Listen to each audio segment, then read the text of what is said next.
This video will teach you how to highlight object on video in CapCut PC. Add picture or video to the timeline. Now copy it, hold Alt and drag it up a line. Right-click top line and go to Mask and choose Circle. Place the circle approximately where you want to highlight. Click on this eye and turn off the bottom line. Now adjust it to fit you best.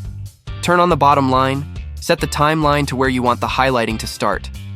Click on the video below and then go to Adjustment. Scroll a little down and find Exposure. Add a keyframe there. Press the right arrow key on your keyboard 5 times and set exposure to -25. Hold Ctrl plus scroll with mouse to zoom timeline. Set yourself to the first keyframe and click on the first video. Add an exposure keyframe here too. Then move forward 5 frames and set the value to around 20.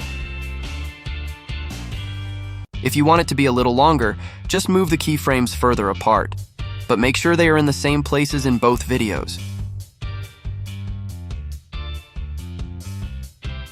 If you want to move the effect to another place during the video, click on the top video. Add mask keyframe and move forward. After that, move mask where you wanna, and you are done. Thanks for watching. I hope I helped you. Don't forget to like and subscribe for more tutorials. Have a nice day.